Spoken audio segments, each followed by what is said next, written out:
Assalamualaikum warahmatullahi wabarakatuh.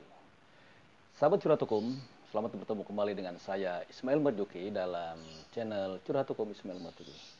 Masih berbicara tentang perkara atau kasus yang menimpa Habib Rizik Syihab. Kaitannya adalah dengan pengenaan pasal 160 Kitab Undang-Undang Hukum Pidana, yaitu menghasut untuk melakukan perbuatan pidana. Nah, kali ini saya akan membahas sedikit tentang apakah pasal menghasut tersebut betul-betul dapat dikenakan kepada Habib Rizik Syihab. Apakah Habib bisa terlepas dari jerat pasal 160 Kitab Undang-Undang Hukum Pidana? Sahabat Curhat Hukum, tentunya pembahasan saya kali ini adalah menitik beratkan pada persoalan hukum, sehingga saya tidak akan berbicara atau membahas aspek-aspek politis dari permasalahan antara Habib Rizik Syihab dan juga kepolisian misalnya.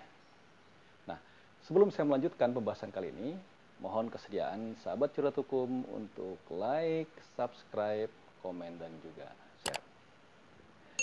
Sahabat Curhat Hukum, pada pemberitaan di media sudah dijelaskan. Sebagai contoh, media pada Detik News hari Sabtu lalu menyampaikan bahwa ini pernyataan Habib Rizik yang berujung tersangka penghasutan kerumunan. Jadi, kalau mengacu pada informasi yang disampaikan oleh Detik News atau detik.com ini, bahwa Habib Rizik Syihab disangka melakukan penghasutan untuk melawan petugas terkait kerumunan di Petamburan. Jadi pernyataan yang diduga menghasut itu adalah ajakan menghadiri Maulid Nabi Akbar di Petamburan, Jakarta Pusat. Nah, pernyataan itu disampaikan oleh Habib ketika menghadiri acara Maulid di Tebet. Nah, di Tebet itu Habib menyatakan begini ya, kalau dari detik.com, saya undang semua yang ada di sini, insya Allah besok malam, ya, Sabtu 14 November, di Petamburan kita akan mengadakan peringatan Maulid Nabi. Saudara, sekaligus saya undang, kata Habib yang disiarkan oleh YouTube Front TV Jumat 13 November. Nah, sahabat Curhat Hukum, itulah informasi mengenai alasan, mengenai pemanggilan atau pengenaan Habib Rizik Syihab sebagai tersangka dalam pasal 160 yang disangkakan kepada Habib Rizik Syihab. Pertanyaannya adalah, jika dalam informasi, berdasarkan informasi detik.com tersebut, Habib dianggap menghasut karena telah mengajak orang untuk menghadiri maulid, maka kita kembalikan kepada ketentuan pasal 160 Kitab Undang-Undang Hukum Pidana. Barang siapa di muka umum dengan lisan atau tulisan menghasut supaya melakukan perbuatan pidana, melakukan kekerasan terhadap penguasa umum, atau tidak menuruti baik ketentuan undang-undang maupun perintah jabatan yang diberikan berdasarkan ketentuan undang-undang, diancam dengan pidana penjara paling lama 6 tahun atau pidana denda paling banyak Rp4.500. Nah, sahabat Curhat Hukum, poin yang dapat kita ulas pada kesempatan ini adalah yaitu tentang menghasut supaya melakukan perbuatan pidana. Kalau menurut Kamus Besar Bahasa Indonesia yang saya peroleh secara online, yang dimaksud menghasut adalah membangkitkan hati orang supaya marah atau melawan, memberontak, dan sebagainya. Sedangkan kalau kita mengacu pada pendapat dari R. Susilo dalam bukunya KUHP serta komentar-komentarnya lengkap, pasal demi pasal, yang dimaksud dengan menghasut artinya mendorong, mengajak, membangkitkan, atau membakar semangat orang supaya berbuat sesuatu. Nah, dalam kata menghasut tersimpul sifat dengan sengaja. Artinya, kalau kata menghasut ini kita sematkan kepada Habib Rizik Syihab, maka Habib Rizik Syihab harus sengaja menghasut orang untuk melakukan sesuatu. Nah, di dalam pasal 160 itu, yang dilarang adalah menghasut supaya melakukan perbuatan pidana. Pertanyaannya adalah, apakah memang pada saat itu Habib membangkitkan hati orang supaya marah, atau melawan, atau memberontak, dan sebagainya. Apakah saat itu Habib mengajak orang, membangkitkan orang, atau membakar semangat orang untuk melakukan perbuatan pidana? Nah, fakta-fakta di media yang kita terima adalah bahwa yang dilakukan oleh Habib Rizik Syihab di Tebet pada tanggal 13 November adalah ajakan untuk menghadiri Maulid Nabi Akbar. Pertanyaannya, apakah ajakan untuk menghadiri Maulid dianggap sebagai menghasut untuk melakukan perbuatan pidana? Dengan kata lain, ketika orang yang terkena ajakan Habib akhirnya datang ke acara Maulid tersebut, apakah Maulid merupakan perbuatan pidana? Nah, inilah yang harus dibuktikan oleh penyidik atau kepolisian, di mana unsur menghasut supaya melakukan perbuatan pidananya muncul. Di mana perbuatan pidananya? Ketika si A mengajak si B, C, dan D untuk datang ke suatu tempat di mana ajakan itu untuk melakukan perbuatan pidana, maka perbuatan pidananya pun harus jelas. Apa yang diajak untuk dilakukan tersebut?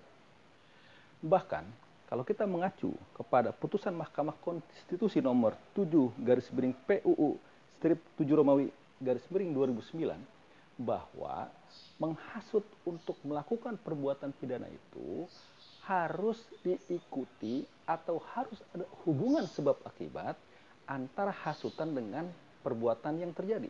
Artinya, ketika si A mengajak si B, si C untuk melakukan sesuatu perbuatan pidana, maka perbuatan pidananya harus terjadi sehingga si A dianggap telah menghasut. Kalau kita kaitkan dengan apa yang dilakukan oleh Habib Rizik Syihab, ketika Habib mengajak orang untuk menghadiri Maulid di Petamburan, maka apakah menghadiri Maulid di Petamburan ini merupakan suatu perbuatan pidana atau bukan? Apakah menghadiri Maulid ini adalah bagian dari delik material? Sahabat Curhat Hukum, mungkin ada sebagian orang beranggapan bahwa memang maulidnya mungkin bukan suatu tindak pidana, tapi kerumunannya adalah tindak pidana. Bisa jadi ada yang berpendapat demikian. Akan tetapi harus kita sepakati bersama bahwa kerumunan sejauh ini tidak pernah dipandang sebagai suatu tindak pidana berkaitan dengan PSBB atau berkaitan dengan kekarantinaan. Karena baik Undang-Undang Kekarantinaan Kesehatan maupun Peraturan tentang Pembatasan Sosial Berskala Besar memang mengatur tentang pembatasan kegiatan umum. Tetapi tidak dijelaskan, tidak ada ketentuan yang mengatakan kalau berkerumun dipidana. Undang-Undang Kekarantinaan terlalu umum dalam memuat ketentuan pidana. Karena di dalam Undang-Undang Nomor 6 Tahun 2018 tentang Kekarantinaan Kesehatan hanya disebutkan setiap orang wajib mematuhi penyelenggaraan kekarantinaan kesehatan. Lalu di dalam pasal 93 disebutkan setiap orang yang tidak mematuhi penyelenggaraan kekarantinaan sebagai dimaksud dalam pasal 9 tadi, ya, bahwa wajib ya untuk patuh dan atau menghalangi penyelenggaraan kekarantinaan kesehatan sehingga menyebabkan kedaruratan kesehatan masyarakat dipidana dengan penjara 1 tahun atau denda 100 juta rupiah. Nah, baik Undang-Undang Kekarantinaan maupun peraturan tentang PSBB tidak menjelaskan secara detail ketika ada pembatasan sosial berskala besar dalam bentuk pembatasan kegiatan aktivitas umum, mana yang betul-betul dilarang dan diancam pidana. Apakah kerumunan? Kalau memang kerumunan diancam dan dengan hukuman pidana, maka harus secara tegas ditentukan kerumunan seperti apa. Harus secara tegas ditentukan bahwa kerumunan memang dilarang atau diancam pidana. Tetapi dalam ketentuan-ketentuan tersebut tidak ada secara tegas menentukan. Yang ada adalah orang diminta wajib untuk mematuhi penyelenggaraan kekarantinaan kesehatan. Sahabat Curhat Hukum, sekali lagi, tinjauan yang saya lakukan adalah murni tinjauan hukum, tidak berkaitan dengan unsur-unsur politis atau unsur-unsur lainnya. Jadi silakan berpendapat lain tentang apa yang saya katakan. Saya hanya menyampaikan dari sisi hukum bahwa kalau kita ingin mengatakan seseorang telah menghasut melakukan perbuatan pidana, maka mengacu pada 160 Kitab Undang-Undang Pidana dan juga putusan Mahkamah Konstitusi, unsur menghasutnya adalah menghasut untuk melakukan perbuatan pidana. Silakan jawab kita masing-masing, apakah ajakan untuk menghadiri maulid adalah sama dengan menghasut untuk melakukan perbuatan pidana? Yang kedua, apakah menghadiri maulid adalah sama dengan melakukan perbuatan pidana? Dan yang berikutnya, apakah kerumunan di dalam maulid itu termasuk perbuatan pidana? Itu ya saja yang ingin saya sampaikan. Artinya, mari kita sama-sama berpikir secara jernih tanpa memandang siapapun. Kita negara hukum, maka kita diskusikan ini secara hukum. Kalau mungkin ada pandangan-pandangan lain, silahkan, karena ini adalah negara demokratis. Semoga keadilan betul-betul dapat kita temui, dan semoga pihak kepolisian dapat memberikan suatu keadilan yang sebenar-benarnya.